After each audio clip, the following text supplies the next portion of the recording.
সুখ, দুঃখ এবং ভালোবাসার সকল প্রকার পার্ট গল্প শুনতে আমাদের চ্যানেলটি সাবস্ক্রাইব করুন এবং পাশে থাকা বেল আইকনটি ক্লিক করে অল নোটিফিকেশন অন করে দিন। লকআপে উল্টো করিয়ে ঝুলিয়ে রেখে কয়েকজন পুলিশে মিলে বেধড়ক মারছে আমাকে।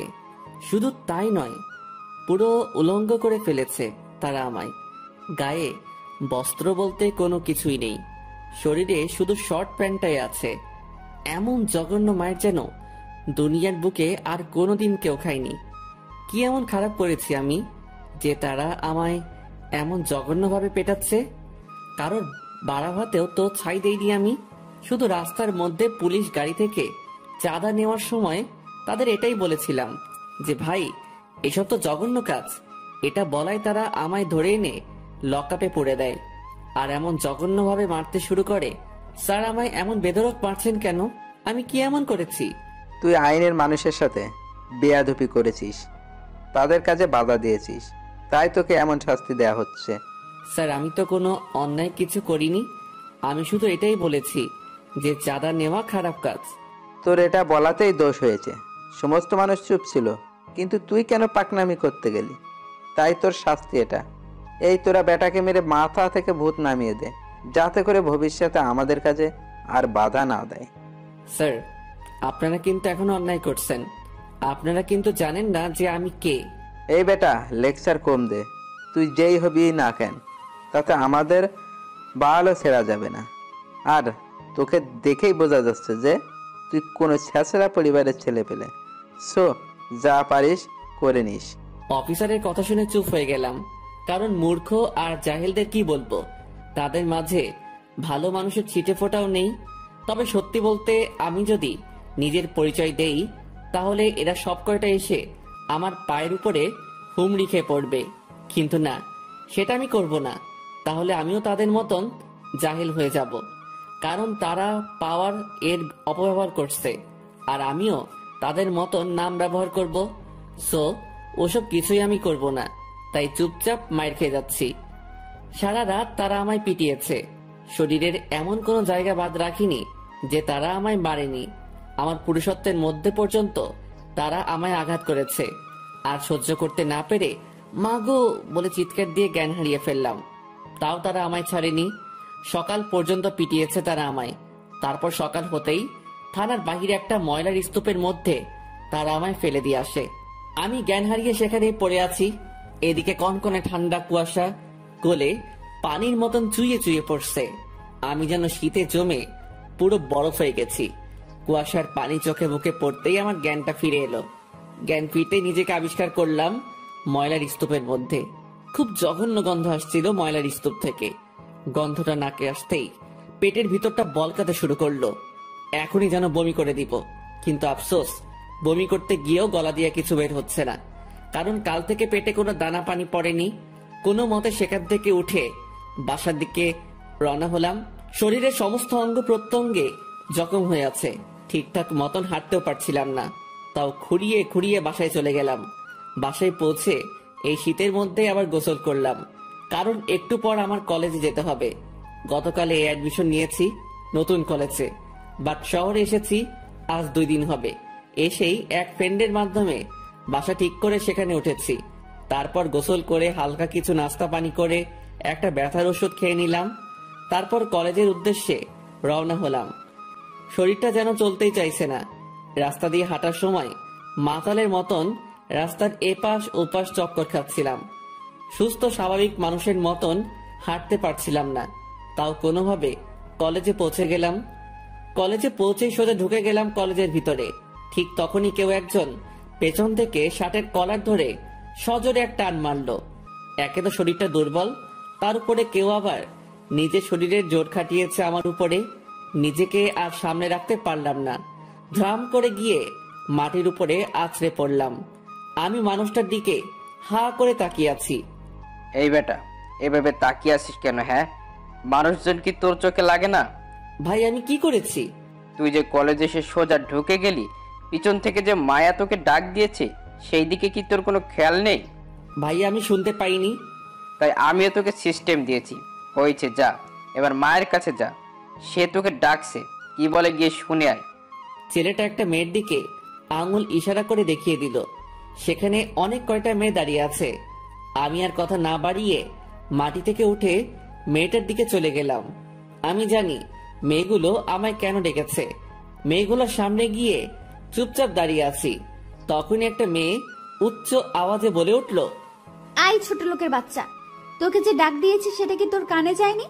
আমি ডাকার পরও কি করে তুই চলে গেলি? মেয়েটার কথা শুনে বুঝতে বাকি নাই যে এটাই মায়া। মাশাআল্লাহ, দেখতে তো বেশ সুন্দর, কিন্তু মুখের ব্যবহার একদম নাউজুবিল্লাহ, যা কোনোভাবেই খাওয়া যায় না। কি রে বেয়াদব, কথা কানে যাচ্ছে না তোর? সরি, বলুন কি জন্য ডেকেছেন আমায়? বাপ রে, বেটা তো দেখি গালিগালাজ করছে। না, তোকে সাইজ করতে হবে। একে তো ডাক দেওয়ার পরেও ঘাটতারামু করে চলে গেছিস, দ্বিতীয়ত এখন কথা বলছি আর তুই অন্য মনস্ক হয়ে আছিস। প্লিজ আমায় কিছু করিয়েন না, আমি খুব অসুস্থ। না বললে তো হচ্ছে না, তোকে তো শাস্তি পেতেই হবে।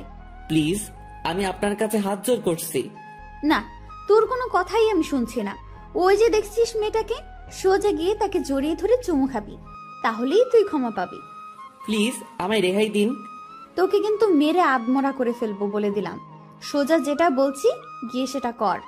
কি আর করা, অপারক হয়ে মায়ার কথা শুনতে হলো। একটা মেয়েকে আঙুল দিয়ে দেখিয়ে দিয়েছে, সোজা গিয়ে তাকে জড়িয়ে ধরলাম। তারপর যখনই চুমু খেতে যাব তখনই হুট করে সেই মেয়েটা সোজা আমায় পিছন ঘুরে লাথি মেরে দিল। লাথিটা এমন জায়গায় মেরেছে যে পুরো দম বের হয়ে যাচ্ছে আমার। এই ছোট লোকের বাচ্চা, তোর কত বড় সাহস যে তুই আমায় জড়িয়ে ধরিস? এই, তোরা কে কোথায় আছিস? মেয়েটার চিৎকার শুনে মায়া আর তার সাথে মেয়েগুলো দৌড়ে আসলো। আই রিমা, কি হয়েছে রে? আরে মায়া, বলিস না, এই জানোয়ার বাচ্চা হুট করে কোথা থেকে এসে আমার সাথে অসভ্যতামো শুরু করেছে। আই ছেলে, তোর সাহস তো কম না, তুই আমার বান্ধবীর সাথে অসভ্যতামো করিস? আপনি তো বললেন ওনাকে জড়িয়ে ধরে চুমু খেতে। কি? আমি তোকে কখন বলেছি? একটু আগে না বললেন যে ওনাকে জড়িয়ে ধরে চুমু খেতে? আপনার সাথে যারা আছে তাদেরকে জিজ্ঞেস করুন। আই, আমি কখন বলেছি রে বেটাকে যে রিমিকে গিয়ে চুমু খেতে? না, তুই তো বলিসনি। বেটা এনা গিয়ে নিজে নিজে এমন অসভ্যতম করেছে। কি রে, সবাই কি বলছে শোন। রিমি, আমি তাকে এসব বাজে কথা কখনোই বলিনি। না, ব্যাটাকে সাইজ করতে হবে। ধর তোরা ব্যাটাকে। রিমার কথা শুনে মায়া আর তার সাথে কয়েকজন আমাকে ঝাপটে ধরে ফেললো। তারপর কলেজের একটা ফাঁকা রুমে নিয়ে গিয়ে ইচ্ছে মতন মারতে শুরু করলো। আমি অসহায়ের মতন মার খেয়ে যাচ্ছি। কথা বলার মতন শক্তি হারিয়ে ফেলেছি আমি। খোদার দুনিয়ায় মানুষগুলো যে এতটা নিষ্ঠুর তা এদেরকে না দেখলে কোনো দিনও জানতে পেতাম না। মেয়েগুলো মিলে আমায় ইচ্ছে মতন মেরেছে, তারপর সেখানে ফেলে রেখে দিয়ে চলে যায়। আমি মারকে সেখানেই পড়ে আছি, চোখ জোড়া দিয়ে টপ টপ করে পানি পড়ছে। আমি যেন আর আমার মধ্যে নেই। শরীরের যন্ত্রণা এতটা বিভৎসভাবে হচ্ছে যে তা বলে বোঝাতে পারবো না। হঠাৎ এই পাশ দিয়ে একটা ছেলে যাচ্ছিল, সে আমায় দেখতে পেয়ে দৌড়ে আসে। ভাই, আপনার কি হয়েছে আর কে করেছে আপনার এই অবস্থা? মায়া নামের একটা মেয়ে আমায় মেরেছে। ভাই, ওই অহংকারী মেয়ের কথা যে কি আর বলবো। বাপের ক্ষমতা আছে দেখে যার তার উপর এসে ক্ষমতা প্রয়োগ করে। ভাই, আমাকে একটু পানি খাওয়ান, আমার খুব পানির তৃষ্ণা পেয়েছে। আচ্ছা দাঁড়ান, আমার ব্যাগে পানি আছে। সে ব্যাগ থেকে পানি বের করে দিল। আমি সেটা মিনিটের মধ্যে শেষ করে দিলাম। তারপর সেখানে বসে আছি, সে আমায় ধরে বসিয়েছে। ভাই, আপনাকে দেখে নতুন মনে হচ্ছে। হ্যাঁ, আমি নতুন এসেছি এই কলেজে ট্রান্সফার হয়ে। কিসে পড়েন আপনি? অনার্স দ্বিতীয় বর্ষে। তাহলে তো আমার ক্লাসমেট। যাক, তাহলে আর আপনি বলছি না, তুমি করেই বলছি। তারপর ছেলেটার সাথে গল্প শুরু করলাম। তার নাম রাফি। কথা বলতে বলতে দুজনের মধ্যে একটা ভালো বন্ধুত্ব হয়ে গেল। সে আমায় ধরে ধরে ক্লাসে নিয়ে গেল। সবাই আমার দিকে হা করে তাকিয়ে আছে, মনে হচ্ছে যেন আমি কোনো ভিন গ্রহের প্রাণী। কারোর সাথে কথা না বলেই ক্লাসে ঢুকে গেলাম। রাফি আর আমি পাশাপাশি সিটে বসেছি। এখনো সবাই আমার দিকে ঘুরে ঘুরে তাকাচ্ছে। আমি চুপচাপ নিজের মতন বসে আছি। একটু পর স্যার এসে সবার সাথে আমার পরিচয় করিয়ে দিল। কারণ আসার আগে হেড স্যারের সাথে আলাপ করেছিলাম। তিনি সকল স্যারদেরকে আমার কথা বলে দেয়। স্যার যখন আমার পরিচয় করিয়ে দিচ্ছিল তখন মায়া চেঁচিয়ে ওঠে, স্যার, এসব গেও খ্যাতগুলো কলেজে জায়গা পায় কি করে? হ্যাঁ, কলেজের কি রেপুটেশন বলতে কিছুই নেই নাকি? যাকে তাকে হুটহাট করে কলেজে অ্যাডমিশন দিয়ে দিচ্ছে, তাহলে আমাদের আর দাম রইল কোথায়? মায়া, সে গাও খ্যাত ঠিক আছে, কিন্তু একটা জিনিস মাথায় রেখো, সেও মানুষ, তারও তোমাদের মতো সকাল্লাদ আছে, তাই সে এই কলেজে অ্যাডমিশন নিয়েছে। স্যার, সে মানুষ কি জানো, আর সেটা তাকে দেখেই বোঝা যাচ্ছে। তবে একটা কথা বলি, কলেজের মান সম্মান দিন দিন ধুলোয় মিশে যাচ্ছে, আর স্যারদের রুচিরও পতন ঘটছে। আওরা জাওরাকে কলেজে অ্যাডমিশন দিয়ে নাম খারাপ করছেন আপনারা। মায়া, সে না হয় করছি, কিন্তু মাথায় রেখো একটা কথা, কোনো মানুষকে পোশাক দিয়ে জাজমেন্ট করা ঠিক না। হতে পারে সে এমন কেউ যার পায়ের সামনেও তুমি যেতে পারবে না। স্যার, নিজের লিমিটে থাকেন। কোথাকার কোন খ্যাত গেওর সাথে আপনি আমার তুলনা করছেন? হ্যাঁ, আপনার মাথা কি নষ্ট হয়ে গিয়েছে নাকি? মায়া, সেটা সময় দেখতে পাবে, এখন ক্লাস করায় মন দাও। স্যারের কথা শুনে অনেক ভালো লাগলো। স্যার কিন্তু আমার সম্পর্কে কিছুই জানেন না, তবুও তিনি অনেক সাপোর্ট করেছেন আমাকে। যাক, স্যারের বিচারমান দেখে অনেক খুশি লাগলো। তারপর স্যার লেকচার দিতে শুরু করলো। এদিকে আমিও স্যারের লেকচার শুনে মন দিলাম। দেখতে দেখতে পুরো ক্লাস শেষ করলাম। ক্লাস শেষ করে বের হতেই মায়া সামনে এসে দাঁড়ায়। এই ছোট লোক, শোন, স্যারের কথা শুনে লাফানোর কিছুই নেই। মায়া কারোর ধার ধারে না। কিছুদিন কলেজে থাক, তারপর মায়া কি জিনিস সেটা জেনে যাবি। আমি কোনো কথা বললাম না, চুপচাপ সেখান থেকে চলে আসলাম। রাফি গেটের সামনে দাঁড়িয়ে আছে। রাফির সাথে কিছুটা সময় কথাবার্তা বলে বাসার দিকে রওনা হলাম। হেঁটে হেঁটেই বাড়ি যাচ্ছি, হুট করে পিছন থেকে একটা গাড়ি এসে আমায় ধাক্কা দিয়ে রাস্তার সাইডে ফেলে দিল। নজর ঘোরাতেই দেখি মায়া নামক মেয়েটা। ছোট লোক, দেখ কত দামি গাড়ি করে চলাফেরা করি আমি, আর তুই হেঁটে হেঁটে বাড়ি যাচ্ছিস। তোর অকাত এতটুকুই? পেটা ছ্যাঁচড়া কোথাকার। হ্যাডাম তো নেই, তাও দৌড়ে চলে এসেছিস বড় কলেজে পড়ার জন্য। তারপর গাড়ি টান দিয়ে মায়া চলে গেল। মেয়েটার কথা শুনে মুচকে একটা হাসি দিলাম।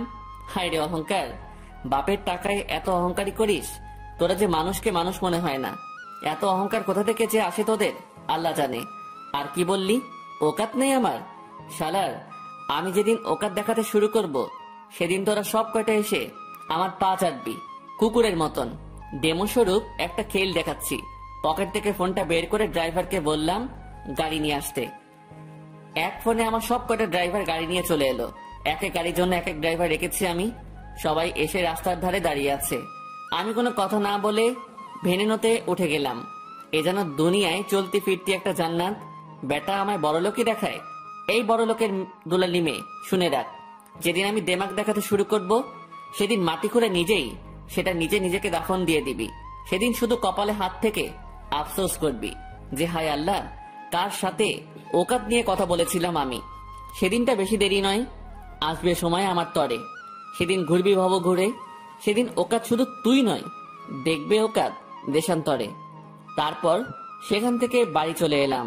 বাসায় এসে ফ্রেশ হয়ে খাবার খেয়ে নিলাম। কলেজ থেকে ফেরার পথে খাবার কিনে নিয়ে এসেছিলাম। খাবার খেয়ে বিছানায় গা এলিয়ে দিলাম। শুয়ে শুয়ে ভাবছি, এই দুনিয়ার মানুষগুলো কত নিষ্ঠুর। একটু টাকা পয়সার মালিক হলেই নিজের ভিতরে গরিমা নিয়ে আসে। মনে হয় যেন পুরো দুনিয়াটাই তার বাপের কেনা। কিন্তু সে এটা জানে না যে একটা সময় সমস্ত গরিমা তার ধুলোয় মিশে যাবে। শুয়ে শুয়ে এসব ভাবতে ভাবতে ঘুমিয়ে গেলাম। বিকাল বেলায় ঘুম ভাঙলো আম্মুর ফোন পেয়ে। বাবা কেমন আছিস তুই? আলহামদুলিল্লাহ মা, তুমি কেমন আছো? এই তো বাবা আছি কোনো রকম। ছেলে মেয়েকে ছাড়া কি ভালো থাকা যায় বল?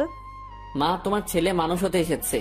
নিজের সন্তানকে ভালো মানুষ হিসেবে দেখতে হলে যে একটু কষ্ট করতেই হবে তোমার। হ্যাঁ রে, সে তো আমি জানি। আচ্ছা বাদ দে এইসব কথা এখন। আচ্ছা বল, কলেজে প্রথম দিন কেমন কাটলো? ভালোই কেটেছে, তবে এখানেও মা অহংকারে খেলা চলে। তার মানে কেউ তোর সাথে অহংকারী দেখিয়েছে? না মা, তেমন কিছু না। আচ্ছা ছাড়ো ওসব কথা এখন।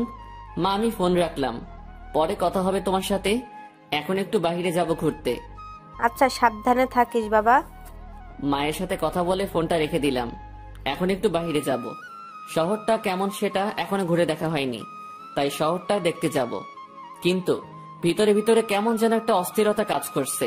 কারণ মা বাবাকে ছেড়ে এই প্রথম এত দূরে এসে থাকছি, যেখানে মায়ের হাত ছাড়া খাবারই খেতাম না। সেখানে এখন একা একটা শহরে বসবাস করছি। তবে যা করেছি ঠিকই করেছি, কারণ আমি মনে করি আরাম আয়েশাতে কখনো পড়ালেখা হয় না, আর হলেও সেটা সবার দ্বারা সম্ভব না। আমিও অসম্ভব কাতারের মানুষ, তাই নিজেকে বানাতে চলে এসেছি। তাছাড়া বাবার কড়া কথাগুলো এখনো মনের মধ্যে বাড়ি খাচ্ছে যে আমি কোনোদিনও মানুষ হতে পারবো না। তাই চ্যালেঞ্জ নিয়ে বেরিয়ে গেলাম ঘর ছেড়ে। যাক, দেখি কপালে কি লেখা আছে আমার। গায়ে শার্ট লাগিয়ে ঘুরতে বের হয়ে গেলাম। শহরের অলি গলি কিছু চিনি না, তাই রাফিকে ফোন করেছি আমায় নিয়ে শহরটা একটু ঘুরিয়ে দেখার জন্য। সে কিছু সময়ের মধ্যে আসবে বলেছে। আমি রেডি হয়ে বসে আছি রাফির অপেক্ষায়। মোটামুটি বেশ ভালোই ছেলেটা। প্রথম দিনই আমার সাথে মিশে গিয়েছে পুরো। অনেকটা সময় বসে আছি, সে এখনো আসছে না। অপেক্ষার প্রহর যেন সবচাইতে বিরক্তিকর একটা জিনিস। কি করব, এখনো যে সে আসছে না। না, চলেন এই সময়ের মাঝে আমরা পরিচিত হয়ে নেই। আমি আকাশ, বরাবরের মতন আছি আপনাদের সাথে। গল্পের মাঝে তো অনেক কিছুই জেনে নিলেন। তাছাড়া পরিবার বলতে বাবা মা আর একটা 9 বছরের ছোট বোন আছে বাসায়, তাদের ছেড়ে চলে এসেছি।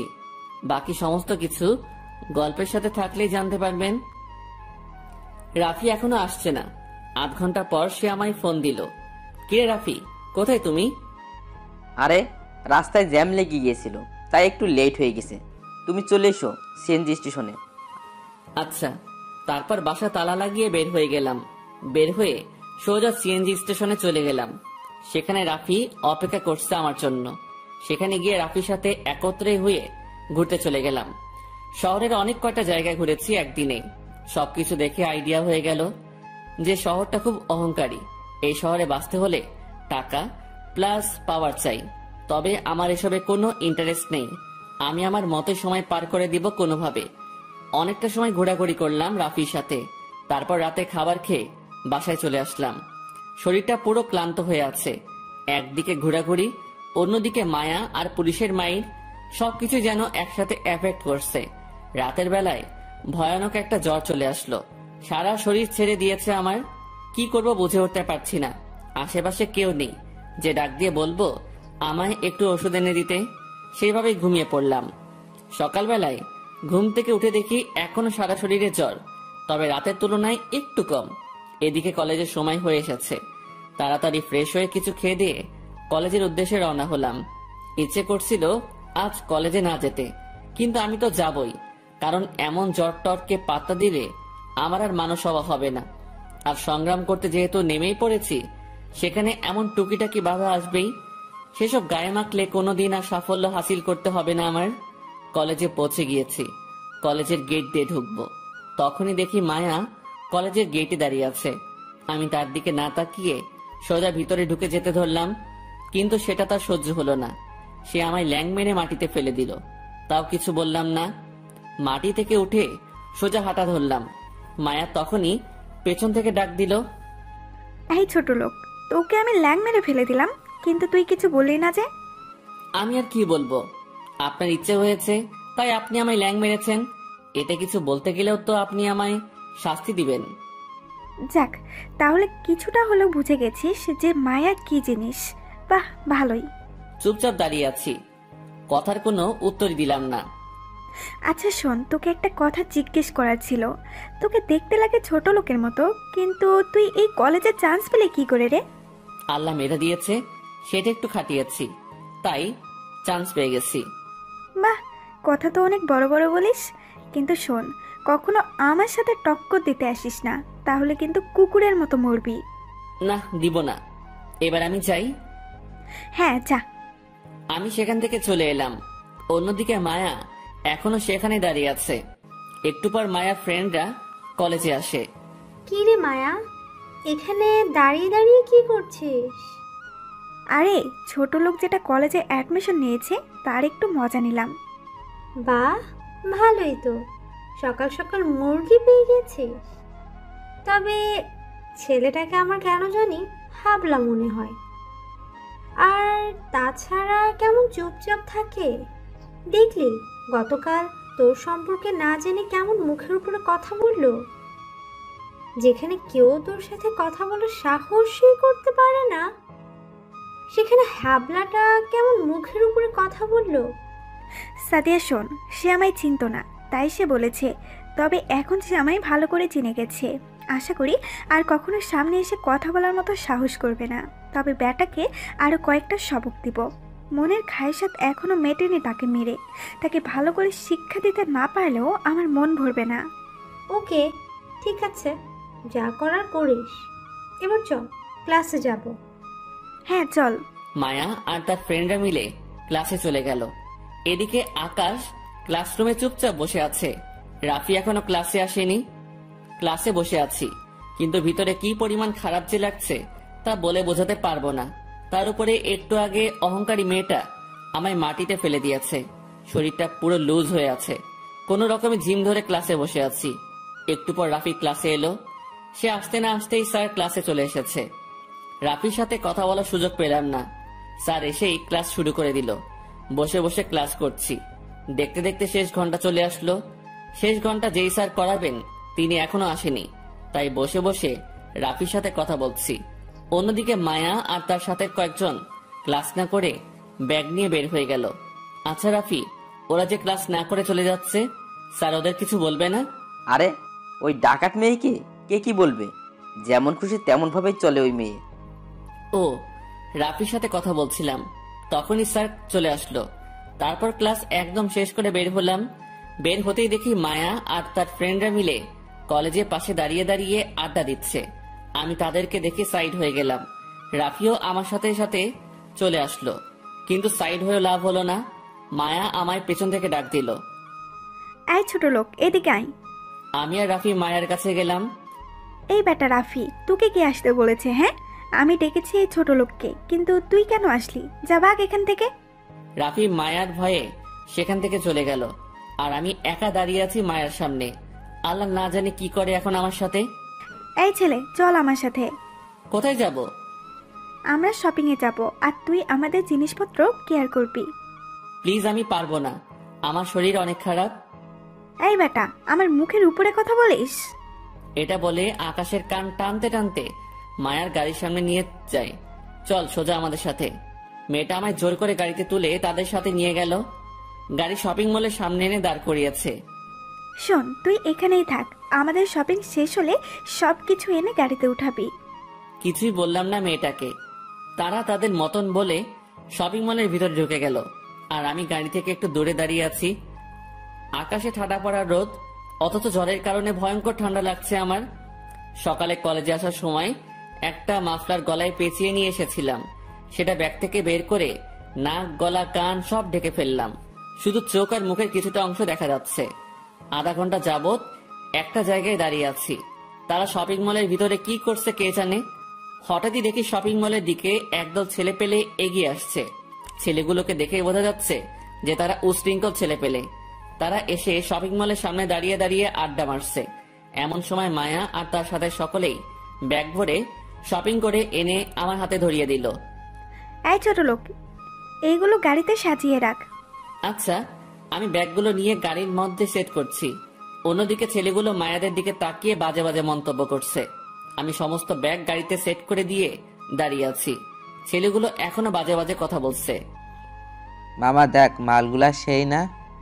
হ্যাঁ রে মা, একবার পাইলে পুরো সেই করে খাতির যত্ন করতাম। ছেলেগুলোর এসব কথা শুনে মায়া ছেলেগুলোর দিকে এগিয়ে যায়, আর আমি ঠায় সেখানেই দাঁড়িয়ে আছি। এই ছেলে, তোদের সমস্যা কি রে? হ্যাঁ, অনেকটা সময় ধরে দেখছি তোরা আমাদের নিয়ে বাজে বাজে কথা বলিস। তোরা চিনিস আমি কে? এই মেয়ে, তোরে চিনার কি আছে রে? তুই একটা মেয়ে, মেয়ে মানি মাল, আর মাল মানি ভোগের পাত্র। ছেলেগুলোর মুখে এসব কথা শুনে মায়া ঠাস করে একটা থাপ্পড় লাগিয়ে দেয়, আর সাথে সাথে ছেলেগুলো খেপে যায়। আমি এখনো সেখানে দাঁড়িয়ে দাঁড়িয়ে তামাশা দেখছি, আর তামাশা দেখা ছাড়া কি বা করার আছে। এই মেয়ে, তো কত বড় সাহস, তুই আমারে থাপ্পড় মারিস? বলেই ধ্রাম করে মায়ার গালে সজোরে একটা থাপ্পড় বসিয়ে দেয়। মায়া থাপ্পড়ের টাল সামলাতে না পেরে মাটিতে পড়ে যায়। তারপর ছেলেটা মায়ার চুলের মুঠি ধরে তলপেট বরাবর সজোরে এক লাথি মারে। মায়া ব্যথায় মাগো বলে চিৎকার দিয়ে কান্না করে দেয়। ছেলেগুলোর কাণ্ড দেখে যেন শরীরের রক্ত মাথায় উঠে গেল, কিন্তু চুপচাপ দাঁড়িয়ে আছি আমি, কারণ দেখি মায়ার সাথে ফ্রেন্ডগুলো কিছু করে নাকি আগে। কিন্তু না, তারাও ভয় চুপসে আছে। ওদিকে ছেলেগুলো মায়াকে মেরেই চলেছে। না, এবার আমাকে কিছু একটা করতে হবে। ছেলেগুলো ডেকে এগিয়ে গেলাম। মায়া চেঁচিয়ে কান্না করছে। গিয়েই ছেলে একটার কলার ধরে টান দিয়ে সদরে এক লাথি মেরে দিলাম বুকের মধ্যে। লাথি খেয়ে ছেলেটার সাথে সাথে মাটিতে লুটিয়ে পড়ল। আর তার সাথে ছেলেগুলো এই দৃশ্য দেখে দৌড়ে আসলো আমার দিকে, আমাকে মারার জন্য। তারা চারপাশ থেকে আমাকে ঝাপটে ধরে ফেলছে। আমি নড়াচড়াও করতে পারছি না। আসলে জ্বরের কারণে শরীরে শক্তি নেই। তাদের থেকে একটা ছেলে এসে আমার মুখ থেকে মাফলারটা টান দিয়ে খুলে ফেলে। সে আমার ফেস দেখে এক দৌড়ে সেখান থেকে পালিয়ে যায়। ছেলেটা দৌড়াচ্ছে আর চেঁচাচ্ছে, আমার জীবনের আমিই ভালোবাসি, আমি পালিয়ে যাচ্ছি। তোদের জীবন নিয়ে যদি মায়া থাকে তাহলে সব কয়টা পালা এখান থেকে, না হয় আর কোনোদিন তোদের সাথে আমার দেখা হবে না। কারণ তোরা যাকে ধরে রেখেছিস সে কোনো মানুষ না, সে মানুষরূপী একটা আজরাইল। ছেলেটার কথা শুনে যেই দিকে পেরেছে পালিয়েছে। চোখের সামনে আর একটাকেও দেখতে পারছি না, খালি মায়া মাটিতে পড়ে কান্না করছে। সবাই এই দৃশ্য দেখে হা করে তাকিয়ে আছে আমার দিকে। সবার চোখ জোড়া কপালে উঠে যাওয়ার মতন অবস্থা। সত্যি যেন মনে হয় তারা নিজের চোখের সামনে আজরাইলকে দেখে ফেলেছে। আমি চুপচাপ দাঁড়িয়ে আছি। সবার এরকম করে চোখ পাকিয়ে তাকিয়ে থাকা যেন কেমন এক ধরনের লাগছিল। না, নিজেকে আড়াল করতে হবে। কোনো কিছু না ভেবে মায়ার হাত আলতোভাবে ধরে মাটি থেকে উঠালাম তাকে। কিন্তু সে আমায় অবাক করে দিল। সে খপ করে আমায় জড়িয়ে ধরে কান্না করতে শুরু করলো। সবাই যেন এই দৃশ্য দেখে পুরো অবাক। সকলেই আমাদের দিকে এগিয়ে আসে। মায়া, তুই ঠিক আছিস তো? মায়ার কোনো উত্তর নেই। সে আমাকে জড়িয়ে ধরে কেঁদেই চলেছে। এই মায়া, কথা বলছিস না কেন তুই? হ্যাঁ, আমার কোনো কথা বলতে ইচ্ছে করছে না। তোরা প্লিজ কিছুটা সময় আমাকে ওর কাছে থাকতে দে। মায়া, কি সব বলছিস তুই? হ্যাঁ, আমি যা বলেছি কানে শুনেছিস তো তোরা? তারপরেও কেন খামোখা প্রশ্ন করছিস? কেউ আর কোনো কথা বলল না। সবাই মায়ার কথা শুনে চুপ হয়ে গেল। এদিকে আমার ভিতরে অস্থির লাগছে বিশাল রকমের, তাও চুপচাপ দাঁড়িয়ে আছি। একটু পর মায়া আমায় ধাক্কা দিয়ে সরিয়ে দিল। আমি ওর কাণ্ড দেখে অবাক চোখে তাকিয়ে আছি তার দিকে। সে নিজেই জড়িয়ে ধরলো, আবার নিজেই ধাক্কা দিয়ে সরিয়ে দিল। আল্লাহ, না জানি কি করে এখন আবার আমার সাথে। এই বেয়াদব ছেলে, তোর তো জ্বরে গা পুড়ে যাচ্ছে। তুই এত জ্বর নিয়ে দাঁড়িয়ে আছিস কি করে? হ্যাঁ, আমি তো আগেই বলেছিলাম যে আমার শরীর খারাপ, কিন্তু তাও আপনি আমার কান টেনে এখানে নিয়ে এসেছেন। তাই বলে কি তুই চুপচাপ থাকবি? হ্যাঁ, একবার মুখ ফুটে তো বলতে পারতিস যে তোর জ্বর উঠেছে, তাহলে তো তোর উপরে আর জোর খাটাতাম না। ও মা, মেয়েটার কথা বলার ধরন পুরো পরিবর্তন হয়ে গেল কি করে? যেই মেয়ে আমাকে ইচ্ছে মতন মেরেছে সেই মেয়ে এখন নরম ভাষায় কথা বলছে। কি রে, কথা বলছিস না কেন? আসলে এমনিতেই বলিনি। আচ্ছা থাক, হয়েছে যা হবার। এবার চল তুই আমার সাথে, তোকে ডক্টরের কাছে নিয়ে যাব। মায়ার কথা শুনে তার ফ্রেন্ড একজন বলে ওঠে, এই ছেলে, তোর শরীরে কি জ্বর অনেক বেশি? দেখি তো একটু। বলেই আকাশের কপালে হাত দেয়, কিন্তু মায়া ঝাটকি দিয়ে মেয়েটার হাত সরিয়ে দেয়। এই, তোরা কেউ ওকে স্পর্শ করবি না, ওকে শুধু আমি স্পর্শ করব। ছেলেগুলো যখন আমায় মারছিল তখন সে এসে আমায় বাঁচিয়েছে। আমি মাটিতে পড়ে কান্না করছিলাম, সে এসে আমার হাত ধরে উঠিয়েছে। তোরা তখন ওর ঠাই দাঁড়িয়েছিলি। সো এই ছেলেকে তোরা কেউ স্পর্শ করতে পারবি না। ওকে স্পর্শ করলে একমাত্র আমিই করব। মায়া, তুই এই ছোট লোক ছেলের জন্য আমাদের সাথে এমন ব্যবহার করবি? তাহিয়া, মুখ সামলে কথা বল। সে হতে পারে ছোট লোক, কিন্তু সে মনের দিক দিয়ে অনেক বড়। সো ওকে নিয়ে আর একটা বাজে কথা বললেও তোদের খবর করে ছেড়ে দেবো আমি। মায়া, এতটা পাল্টে গেলে কি করে মুহূর্তের মাঝে? তাহিয়া প্লিজ যা তো, আমার এখন কোনো ধরনের বকবক করতেই ভালো লাগছে না। প্লিজ তোরা সবাই আমার গাড়ি করে বাসায় চলে যা, আমি ওকে নিয়ে হসপিটালে যাব। ওকে, ঠিক আছে, আমরা চলে যাচ্ছি। এদিকে আমি তো পুরো টাসকি মায়ার কথা শুনে। সে মিনিটের মধ্যেই কেমন পাল্টে গেল। মায়ার ফ্রেন্ডরা সবাই গাড়ি নিয়ে বাসায় চলে গেছে। এদিকে মায়া আমার জন্য রিক্সা দাঁড় করিয়েছে। তারপর আমায় ধরে রিক্সায় উঠাই। আঙ্কেল, হসপিটাল নিয়ে চলেন। আচ্ছা মামনি। আমি চুপচাপ বসে আছি রিক্সার মধ্যে।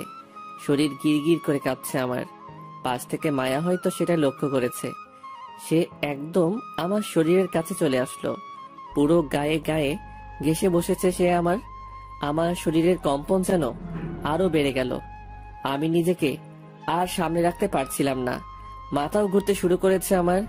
মনে হয় যেন এক্ষুনি মাথা ঘুরে রিক্সা থেকে পড়ে যাব। চোখ মুখ বন্ধ হয়ে আসছিল আমার। একদম পুরোপুরি নিস্তেজ হয়ে আসছে শরীর। না, আমার আর টিকে থাকা সম্ভব না। মাথা চক্কর দিয়ে পড়ে যেতে ধরলাম রিক্সা থেকে। ঠিক তখনই মায়া আমায় এক টান দিয়ে নিজের বুকে নিয়ে নিল। এই ছেলে, কিচ্ছু হবে না তোমার। এই তো হসপিটালে চলে এসেছি আমরা। তুমি আর একটু সময় আমার বুকে মাথা রেখে চোখ বুজে থাকো। যদিও সেন্স নেই নিজের মধ্যে, তবে বুঝতে পারছিলাম যে মেয়েটা আমার সাথে এখনো অস্বাভাবিক আচরণ করছে। কিন্তু আমার এখন এসব নিয়ে ভাবার মতন পরিস্থিতি নেই। আমি মেয়েটার বুকে মাথা রেখে হেলান দিয়ে চুপচাপ বসে আছি, আর সে আমায় ধরে রেখেছে 2 হাত দিয়ে। এক হাত দিয়ে আমার শরীর পেঁচিয়ে ধরেছে, আরেক হাত আমার মাথার নিচে আলতো করে দিয়ে রেখেছে। দেখতে দেখতে হসপিটাল পৌঁছে গেলাম। মায়া আমায় ধরে ধরে হসপিটালের ভিতরে নিয়ে গেল। ডক্টর, দেখেন তো ওর কি হয়েছে। ডক্টর আমাকে চেক আপ করে বলল, দেখুন, পেশেন্টের শরীর অনেক দুর্বল, তাছাড়াও জ্বরের মাত্রাটাও অনেক বেশি। পেশেন্টকে তাড়াতাড়ি স্যালাইন দিতে হবে। ডক্টর, যা করার করেন, বাট সে যেন সুস্থ হয়ে ওঠে। ডক্টর তাড়াতাড়ি একজন নার্সকে ডেকে বলল আমাকে বেডে নিয়ে গিয়ে স্যালাইন লাগিয়ে দিতে। নার্স ডক্টরের কথা মতন আমায় বেডে নিয়ে এসে স্যালাইন লাগিয়ে দিল। শরীরটা এতটা দুর্বল লাগছিল যে আমি বেডের মধ্যেই ঘুমিয়ে পড়লাম। এক ঘুমে সোজা রাত হয়ে গিয়েছে। ঘুম ভাঙতেই দেখি মায়া আমার পাশে বসে আছে। বসে বসে আমার মাথায় হাত বুলিয়ে দিচ্ছে। এত রাত হয়ে গেল, আপনি এখনো বাসায় যাননি? না, কি করে বাসায় যাব তোমায় এইভাবে ফেলে রেখে? মেয়েটার কথা শুনে অবাকের পর অবাকই হচ্ছে খালি। এই তো গতকালই মেয়েটা আমায় মারলো, আর আজ সেই মেয়েই আমার জন্য টেনশন করছে। তোমার কেমন লাগছে এখন? একটু ভালো। যাক, চিন্তামুক্ত হলাম। তোমার স্যালাইনও শেষ হয়ে এসেছে। দাঁড়াও, ডক্টরের সাথে কথা বলে তোমায় বাসায় পৌঁছে দিয়ে আসছি। আচ্ছা। মেয়েটা ডক্টরের সাথে কথা বলে আমায় পৌঁছে দিয়ে গেল। এই যে ছেলে, কাল কিন্তু কলেজে যাবে না। আগে সুস্থ হও, তারপর কলেজে যাবে। আর ওষুধগুলো কন্টিনিউ করবে। আমি কিছু খাবারও কিনে দিয়েছি ব্যাগের মধ্যে, সেটা খেয়ে রাতে ওষুধ খেয়ে নেবে। আচ্ছা। তারপর মেয়েটা চলে গেল। এদিকে আমি বাসায় পৌঁছে হালকা কিছু খেয়ে নিলাম। পরে খেয়ে দিয়ে ওষুধ খেয়ে নিলাম। তারপর শুয়ে পড়লাম। মেয়েটার আচরণগুলো এখনো আমার চোখে ভাসছে। মনে হচ্ছিল যেন সে আমার বিয়ে করা বউ। এমন করে কেয়ার করছিল সে আমার। এসব নিয়ে ভাবতে ভাবতে কখন যে ঘুমিয়ে গেছি তা নিজেও বলতে পারবো না। সকালবেলায় ঘুম ভাঙতেই দেখি মায়া আমার মাথার কাছে বসে আছে। আমি মেয়েটাকে দেখে থতমত খেয়ে গেলাম। এই যে, আপনি কখন এলেন? সকাল 7টা বাজে। ঘড়ির দিকে তাকিয়ে দেখি 9টা বাজে। তার মানে মেয়েটা এসে 2 ঘন্টা যাবৎ আমার জন্য বসে আছে। সত্যি মেয়েটার আচরণ দেখে নিজের কাছে নিজেরই অবাক লাগছে। আচ্ছা, এখন শরীর কেমন? জ্বরটা হয়তো একটু কমে এসেছে, কিন্তু শরীরের দুর্বলতা আগের মতোই। সব ঠিক হয়ে যাবে। সেদিন সারাদিন মেয়েটা আমার বাসায় ছিল। আমায় নিজের হাতে জোর করে খাইয়ে দিয়েছে। মেয়েটার কেয়ার জন্য ভিতরটাকে ক্ষত বিক্ষত করে দিচ্ছে আমার। তারপর সন্ধ্যা হতেই সে চলে যায়। যাওয়ার আগে আলতো করে একবার জড়িয়েও ধরেছিল, তারপর চলে গেছে। এদিকে আমার মনের ভিতরে তো পুরো আগুন ধরিয়ে দিয়েছে সে। সে আগুন কি করে শান্ত করব তা আমার জানা নেই। এইভাবেই দিনটা কেটে গেল। পরের দিন সকালবেলায় শরীরটা একটু ভালো লাগায় কলেজে চলে গেলাম। কলেজে গিয়ে দেখি কেউ কলেজে আসেনি। কেউ বলতে মায়া আর তার সাথে কেউ আসেনি। আমি ক্লাসে চলে গেলাম। ক্লাসে গিয়ে দেখি রাফি আর কিছু ক্লাসমেট নিজেদের মধ্যে কথা বলছে, আবার কেউ বসে আছে। আমিও চুপচাপ বসে পড়লাম।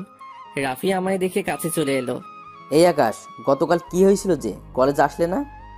আরে শরীরটা একটু খারাপ থাকে, আসতে পারিনি। ও, এখন শরীর কেমন আছে? আছে মোটামুটি আগের চেয়ে ভালোই। দুজনে গল্প করতে করতে সবাই চলে এলো। ক্লাসের স্যারও ক্লাস করাতে চলে এলো, কিন্তু মায়া আর তার সাথে কেউ আসেনি। দূর, আসলে আসুক, না আসলে নাই। আমি আমার মতন ক্লাসে মন দিলাম। ক্লাস করছিলাম। হঠাৎই অন্য ডিপার্টমেন্টের একজন এসে বলে গেল, স্যার আকাশকে, তাকে মায়াপু ডাকছে। মেয়েটার অশান্তি করা ছাড়া কি কোনো কাজ নেই? ছেলেটা ভালোই ভালোই ক্লাস করছে, এখন তাকে নিয়ে গিয়ে বিরক্ত করবে। এই আকাশ, যাও তো দেখে আসো মায়া কেন তোমায় ডাকছে। আশা করি উল্টোপাল্টা কিছু করাবে তোমাকে দিয়ে, তাই ডেকেছে। আমি চুপচাপ ক্লাস থেকে বের হয়ে গেলাম। কি সাংঘাতিক মেয়ে রে বাবা! সে নিজে তো ক্লাস করে না, আবার আমাকে ক্লাস থেকে ডেকে পাঠায়। অন্যদের সামনে। যেখানে স্যার উপস্থিত রয়েছে সেখানে সে হুকুম মতো চালাচ্ছে। তার মনে কি একটু ভয়ভীতি নেই নাকি আল্লাহ জানে। ক্লাস থেকে বের হতেই দেখি মায়া আর তার ফ্রেন্ডগুলা কলেজ গেটের পাশে বসে বসে আড্ডা মারছে। আমি চুপচাপ হেঁটে তাদের সামনে চলে গেলাম। আপনি কি আমায় ডেকেছেন? হ্যাঁ ডেকেছি, দেখি আমার পাশে এসে বসো। এই তোরা ওকে একটু জায়গা দে। আমি মায়ার পাশে গিয়ে বসলাম। পাশে গিয়ে বসতেই সে আমার কপালে হাত দিয়ে বলে, জ্বর তো মোটামুটি সেরে গেছে তাই না? হ্যাঁ, জ্বর সেরে গেছে। যাক ভালোই হয়েছে। আচ্ছা সকালে কিছু খেয়েছো? খেয়েছি, তবে তেমন কিছু নয়। হালকা নাস্তা করে কলেজে চলে এসেছি। এখন যদি তোকে আমি মাইল লাগিয়ে দেই, তোকে বলেছি পেট ভরে খাবার খাবি আর ওষুধগুলো কন্টিনিউ করবি, কিন্তু তোর তো দেখি কথাই কানে যায় না। আসলে খেতে ইচ্ছে করছিল না, তাই ভালো করে খাইনি। আকাশের বাচ্চা, মেজাজ খারাপ করবি তো সোজা গাল লাল করে দেব। তোর ইচ্ছার গুষ্টি মারি আমি। চল তুই আমার সাথে এখন। এই তোরা একটু থাক, আমি ওকে ক্যান্টিন থেকে কিছু খাইয়ে নিয়ে আসি। মায়ার কথা শুনে পাশ থেকে একজন বলে উঠল, মায়া ওকে নিয়ে তুই একটু বেশি আদিক্ষেতা করে ফেলছিস বলে মনে হচ্ছে না?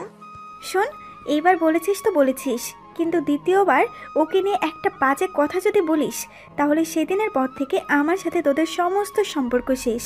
বাকি সবাইকে নিয়ে বল, বাট ওকে নিয়ে একটা ওয়ার্ডও নয়। আমি তো মায়ার কথা শুনে পুরো থ। সে রেগে মেগে আমার হাত ধরে টানতে টানতে ক্যান্টিনে নিয়ে গেল। তারপর নাস্তা অর্ডার করে নিজের হাতে খাইয়ে দিল আমায়। আমার ভিতরে যে কি রকমের ঘূর্ণিঝড় বইছে মায়ার কর্মকাণ্ড দেখে তা বলার মতো নয়। তারপর সে আমায় খাইয়ে দিয়ে নিজেই বিল পে করলো। পরে আবার তার সাথে করে নিয়ে এলো। সেম জায়গায় এসে বসেছে আবার। আচ্ছা, আমার কি আর কোনো কাজ আছে এখন? না হয় ক্লাসে যেতাম। না, এখন ক্লাসে যেতে হবে না তোর। এই ঘন্টা শেষ হোক, তারপর ক্লাসে চলে যাস। এখন আমার পাশে বসে থাক। কি আর করা, মায়ার পাশে চুপচাপ বসে আছি। সে তার বন্ধুদের সাথে আড্ডা দিচ্ছে। একটু পর ঘড়ি দেখে সে আমায় নিজেই বলল, এই যে ঘন্টা শেষ হয়েছে, যা এবার সোজা ক্লাসে চলে যা, গিয়ে ক্লাস কর। আচ্ছা। তারপর সেখান থেকে উঠে ক্লাসের দিকে হাঁটা দিলাম। কিন্তু হঠাৎ এই মাঝপথে আমার পুরনো ফ্রেন্ড নাদিয়ার সাথে দেখা হলো। এই আকাশ, তুই এখানে? আমারও তো সেম প্রশ্ন, তুই এখানে? আরে আমি তো এই কলেজেই পড়ি, কিন্তু তুই এখানে কি করছিস? আরে আমিও তো কিছুদিন আগে এই কলেজে অ্যাডমিশন নিয়েছি। কি সত্যি? হ্যাঁ রে। যা, ভালোই হয়েছে। এখন থেকে তো তোর সাথে আড্ডা দেওয়া যাবে। বহুদিন পর পুরনো কোনো ফ্রেন্ডের সাথে একত্রে হলাম, কিন্তু আফসোস তুই হয়তো অন্য ডিপার্টমেন্টে। হ্যাঁ। আচ্ছা শোন একটা কথা, আমার বিষয়ে কাউকে কিছুই বলিস না, কেমন? কিন্তু কেন? প্লিজ বলিস না, কারণটা পরে না হয় একদিন জানতে পারবি। আচ্ছা ঠিক আছে, বলবো না। এবার আমি ক্লাসে যাই, পরে কথা হবে। আচ্ছা যা, তোদের তো আবার এখন ক্লাস চলছে। হ্যাঁ। তারপর নাদিয়ার সাথে কথা বলে ক্লাসে চলে এলাম।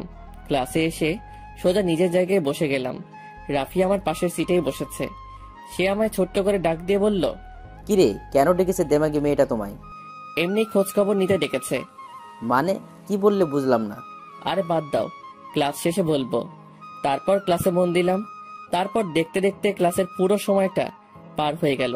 ক্লাস ছুটি হয়েছে। আমি ব্যাগটা কাঁধে নিয়ে রাফির সাথে বের হয়ে গেলাম। ক্লাসরুম থেকে বের হতেই দেখি মায়া ক্লাসরুম থেকে একটু দূরে দাঁড়িয়ে আছে। সে আমার দিকে ভয়ানক দৃষ্টিতে তাকিয়ে আছে। মায়া আমাকে দেখতে পেয়ে দৌড়ে এসে আমার কলার ধরে টানতে টানতে খোলা মাঠে নিয়ে গেল। তারপর সবার সামনে ঠাস ঠাস করে 2 গালে কয়েকটা থাপ্পড় বসিয়ে দিল। মেয়েটার কর্মকাণ্ড দেখে পুরো থ হয়ে দাঁড়িয়ে আছি। থাপ্পড় খেয়ে যেন আমার পুরো দুনিয়াদারি গোল গোল করে ঘুরছে। আমি যেন আর নিজের মধ্যে নেই। আশেপাশে সকলেই আমার দিকে চোখ পাকিয়ে তাকিয়ে আছে। লজ্জায় মাটির দিকে তাকিয়ে আছি। মান সম্মান একদম ধুলোয় মিশিয়ে দিল সে আমার।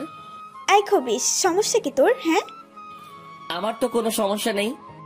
তোকে তখন আমি কি বলেছিলাম যে সোজা ক্লাসে যাবি, কিন্তু ক্লাসে না গিয়ে অন্য মেয়ের সাথে কিসের ইটিস পিটিস করছিলি? হ্যাঁ, কি পাকনা গজিয়ে গেছে তোর? থাপ্পড় মারার কাহিনী তাহলে এত সময় বুঝলাম। আরে মেয়েটা তো আমার পরিচিত, বলতে গিয়ে থেমে গেলাম। না, ওকে কিছু বলা যাবে না, তাহলে অনেক কিছু সামনে চলে আসবে আর সিন ক্রিয়েটও হতে পারে। কি রে, কথা বলিস না কেন তুই? ওই মেয়ের সাথে কিসের কি তোর? তোকে সুন্দর করে খাইয়ে দাইয়ে বললাম ক্লাসে চলে যেতে, কিন্তু বান্দরের বাচ্চা তুই ক্লাসে না গিয়ে ইটিস পিটিস করিস। হ্যাঁ, সরি, আমার ভুল হয়ে গেছে, আর কখনো এমন ভুল হবে না। তোর ভুলের গুষ্টি মারি, দাঁড়া তোর ব্যবস্থা করছি, চল তুই আমার সাথে। মায়া আমার কলার ধরে আবার টানতে টানতে একটা নির্জন জায়গায় নিয়ে গেল। আমি ছাগলের মতন করে তার সাথে চুপচাপ চলে গেলাম। এবার তোকে কি করব বল, আমার চরম রাগ উঠেছে তোর উপরে। তুই কি জানিস না হ্যাঁ যে কলেজের সব খবর মায়ের কানে চলে আসে? সত্যি আমি বুঝতে পারিনি যে আপনি ওর সাথে কথা বলাই রেগে যাবেন। প্লিজ এবারের মতন মাফ করে দিন। এত সহজে তো তোকে মাফ করব না, কিছু একটা শাস্তি তো তোকে পেতেই হবে। যা ওই জায়গায় গিয়ে কান ধরে এক পা উঠিয়ে দাঁড়িয়ে থাক। প্লিজ মাফ করে দিন না এবারের মতন। কবিস, কথা না বাড়িয়ে চুপচাপ যেটা বলেছি গিয়ে সেটা কর, না হয় থাপ্পড়ে গালের দাঁত সব কয়টা ফেলে দেব। কি আর করা, মেয়েটার রাগ দেখে কলিজা যেন শুকিয়ে গেছে আমার। চুপচাপ বাধ্য ছেলের মতন গিয়ে মায়ার কথা মতন কাজে লেগে পড়লাম। কান ধরে এক পা উঠিয়ে দাঁড়িয়ে রইলাম। সে রাগে ফসফস করছে, এদিকে আমি পুরো লজ্জায় শেষ, কারণ এমন জায়গায় সে আমায় দাঁড় করিয়েছে যেখান দিয়ে কলেজের সমস্ত ছেলে মেয়ে যাতায়াত করে। কিন্তু লজ্জা পেলেও কিছু করার নাই। প্রায় 8 ঘন্টা খানিক সে আমায় দাঁড় করিয়ে রাখলো। আমার পা ঝিমঝিম করছে, আর দাঁড়িয়ে থাকার শক্তি নেই আমার। তবে যেভাবেই হোক না কেন, সে যতক্ষণ না আমার সাজা মওকুফ করবে ততক্ষণ আমার দাঁড়িয়ে থাকতেই হবে। মায়া এখনো সেই জায়গায় বসে আছে। একটু পর তার কিছু ফ্রেন্ড তার কাছে আসে। কি রে মায়া, কি শুরু করেছিস তুই? হ্যাঁ, ওই ছোট লোক ছেলেটা অন্য মেয়ের সাথে কথা বলছে দেখে তোর কেন এত গায়ে জ্বালা করছে বলতো? তাহিয়া, মুখে লাগাম দিবি নাকি থাপ্পড় লাগিয়ে দেব তোকে? তুই কাকে নিয়ে কি বলছিস? হ্যাঁ মায়া, তুই ওই ছ্যাঁচড়া ছেলের জন্য আমায় মারতে চাইছিস? তাহিয়া, সত্যি তুই কিন্তু এবার আমার হাতে থাপ্পড় খাবি। এটা তোর সেকেন্ড ওয়ার্নিং। এরপর থেকে আকাশকে নিয়ে আর একটা বাজেও কথাও বলবি না। কান খুলে শুনে রাখ একটা কথা, সে যেমনই হোক না কেন, কিন্তু সে আমার পাগল, আর আমার পাগলকে নিয়ে কেউ কিছু বললে তাকে আমি ছাড়বো না। আচ্ছা সরি, আর বলবো না, কিন্তু দেখ ছেলেটা মাটিতে পড়ে আছে। এদিকে আমি দাঁড়িয়ে থাকতে থাকতে ব্যালেন্স হারিয়ে মাটিতে পড়ে গেলাম। আর কত সময় একটা মানুষ এক পায়ে ভর করে মাটিতে দাঁড়িয়ে থাকতে পারে? ঠিক তখনই মায়া দৌড়ে আসে। এই পাগল, কি হয়েছে তোর? দেখি কিভাবে পড়লি তুই? সরি, আমার পা খুব ব্যথা করছিল আর সামনে রাখতে পারছিলাম না নিজেকে, তাই ব্যালেন্স হারিয়ে মাটিতে পড়ে গেছি। দেখি উঠে দাঁড়া, আমি তোকে সাহায্য করছি। মায়া আমার নিজের হাত দিয়ে ধরে উঠালো, কিন্তু দুঃখের বিষয়ে পা দুইটায় 12টা বেজে গেছে। আবারও ধ্রাম করে মাটির উপরে পড়ে গেলাম।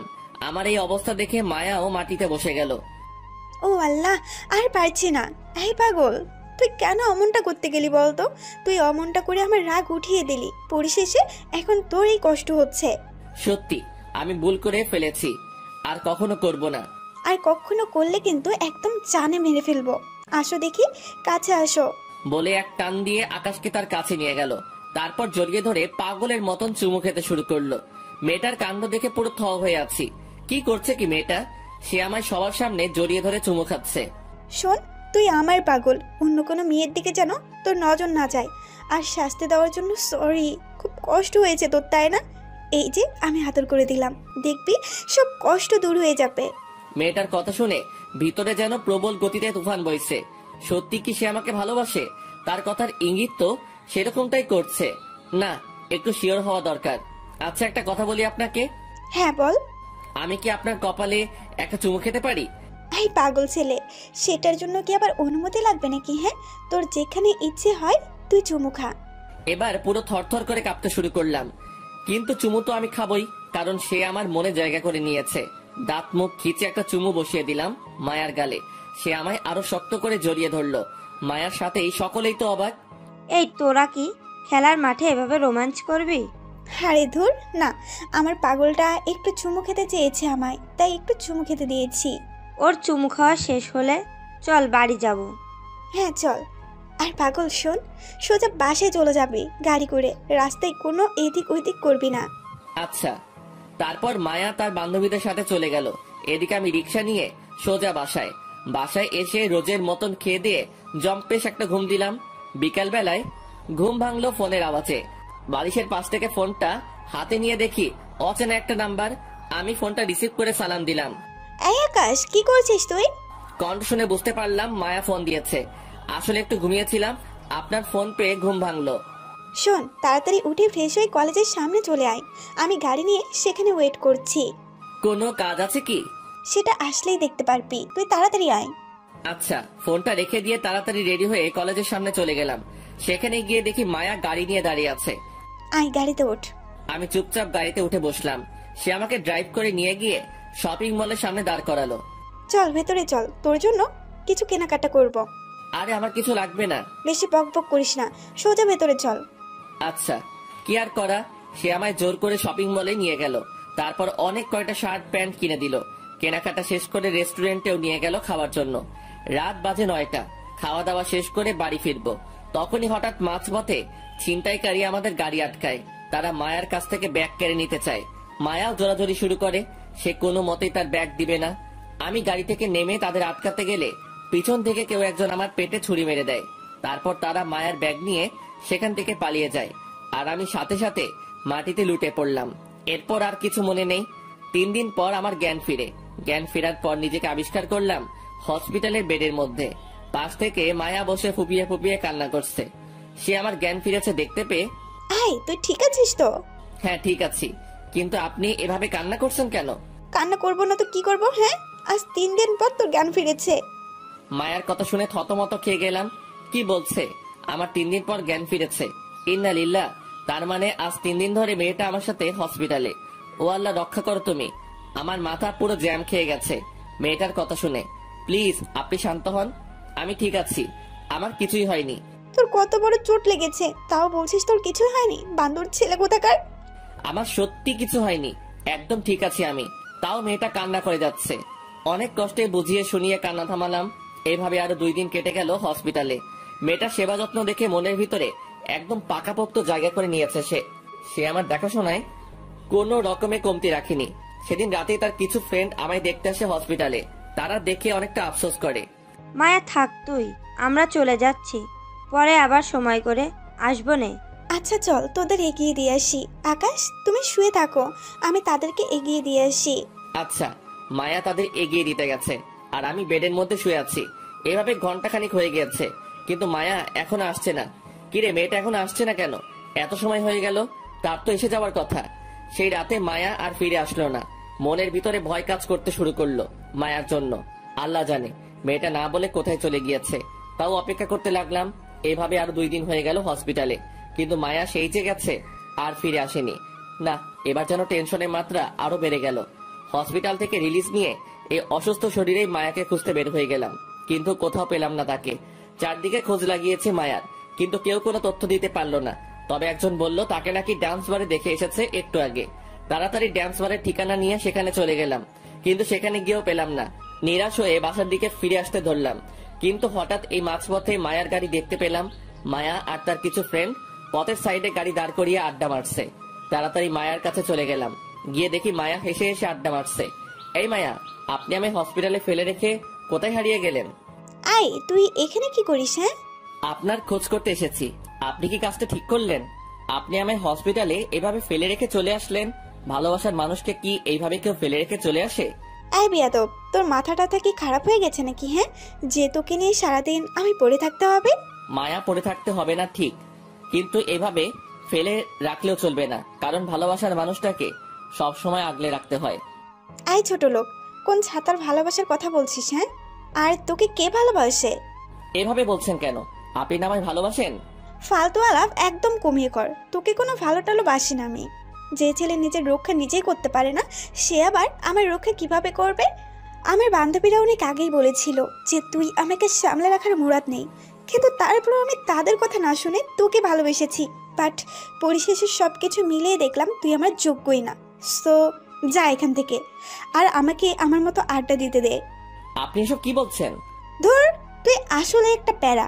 আমি কি বলেছি সেটা তুই ভালো করেই শুনতে পেরেছিস, তাও কেন ফালতু মার্কা প্রশ্নগুলো করছিস জানোয়ার? আই, তোরা চল তো, এখানে থাকলে ছোট লোকটা মাথা খারাপ করে দিবে। তারপর মায়া আর তার ফ্রেন্ডরা গাড়ি টান দিয়ে চলে যায়। আমি মায়ার কথা শুনে ধ্রাম করে মাটিতে বসে গেলাম। ভালোবাসার মানুষটার কাছে এসব শুনবো তা কখনো আশা করিনি। পুরো দুনিয়াদারি যেন বেসাত হয়ে গিয়েছে আমার। মাটির উপরে বসে চোখের পানি ছেড়ে অঝরে কান্না করতে শুরু করলাম। চোখ দুটো যেন আজ নহরে পরিণত হয়ে গেছে। কান্না করতে করতে পুরো অজ্ঞানের মতন হয়ে গেলাম। পেটে বিশাল আকারের পেইন করছে, নিজেকে আর স্থির রাখতে পারলাম না। রাস্তার পাশে পাগলের মতন লুটে পড়লাম। মনে হচ্ছে যেন কোনো এক নৈশাক্ত পাগল নেশা করে রাস্তায় পড়ে আছে।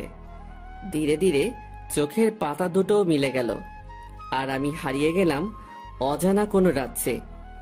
যখন চোখ খুললাম তখন নিজেকে আবিষ্কার করলাম বিছানায় শুয়ে আছি।